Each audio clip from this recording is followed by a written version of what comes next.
David's just a little, he's a teenager. Now you saw the sarcophagus. If you had to carve out a place to put what they did after the body decayed, they would take the bones and put them in a box, the bone box.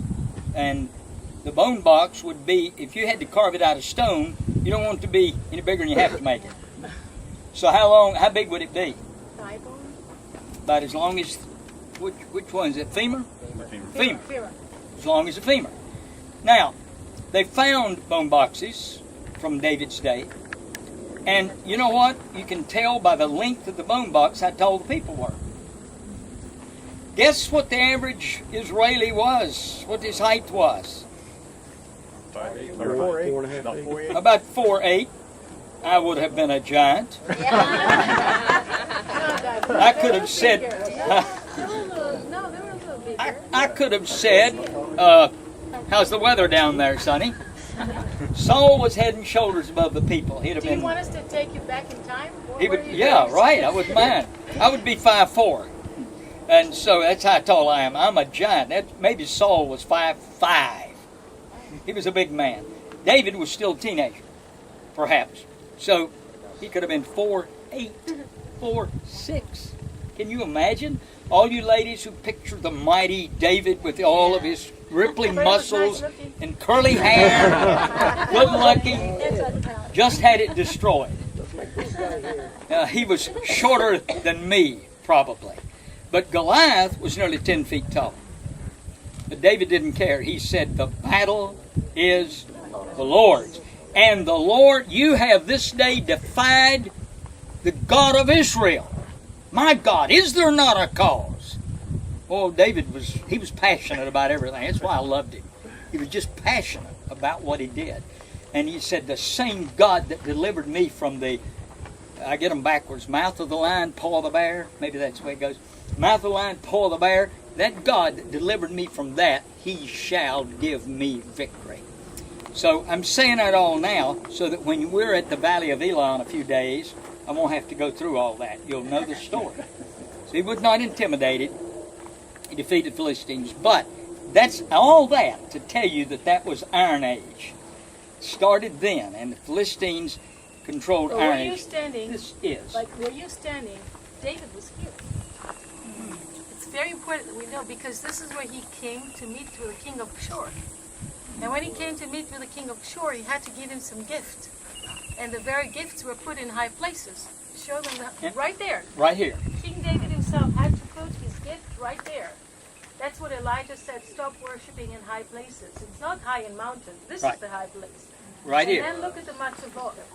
And right here, this is a matzevah. Yeah, standing stone. And we have I think I have a whole thing in here. We're going to see these in two other places. At Gezer, and we're going to see them again at Hutzor. And Dan. Hutzor tomorrow, till Don has plenty of them.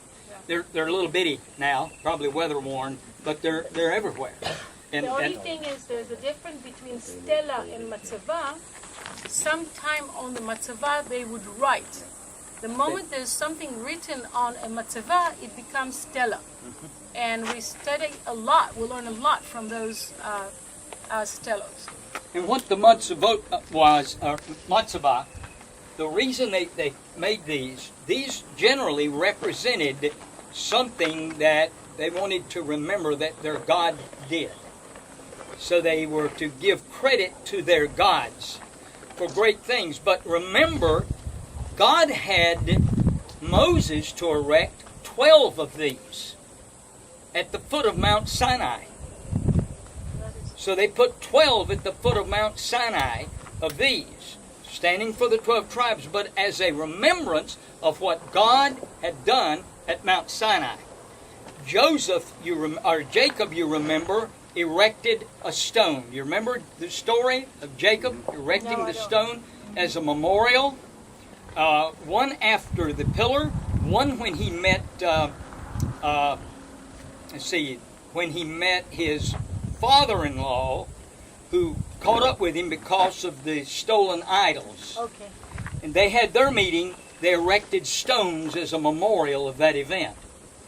But God said, when you go to the land of Israel, you are to tear down the pillars, and that's generally the way it'll be translated in your Bibles. If you'll look it up, it's this word, matzevah. They were to tear these down. They were not to be standing. We'll see them, as we said, at several other places. One of the last days will be at Gezer, and Gezer is like Hatzor, and Megiddo. It was one of the major fortresses along the Amaris. So three of them that were built by Solomon to get money. To get money, yeah, right. And so they were there, and they're still standing to this day. One was found as much as 20 feet high, but there are, I don't remember, 7 or 8 of them still standing. Nobody can understand. We have a picture of them in your book. They're much taller, much larger than these. In 1 Kings, God said, I am going to take you into captivity because you did not tear down the matzevah. So here is the matzevah. Interestingly, she said they later decided, what is this one? What's the story of this? Who knows? Who wants to tell me? Maybe, can you tell us the story, Nathaniel, of this one? No, you don't know why this one's erected. Neither do I. Neither does anybody. But if you write on it, what? Then you know the story. So then it became a stele or a stela. So they started writing on them so you would know. Guess what some think? They are the forerunners to the standing stones we have in our cities, in our towns, called tombstones.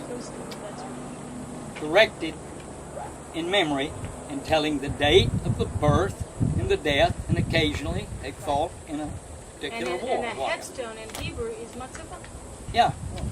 So when you go to see Jesus, they didn't have matzevah. They put the matzevah later.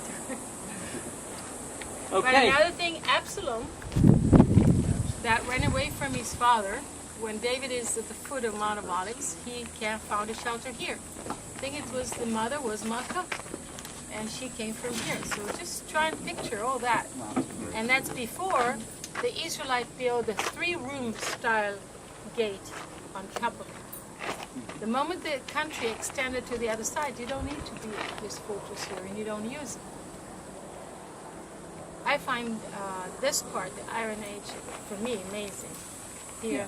Really so, is. and that makes the connection beside Second Temple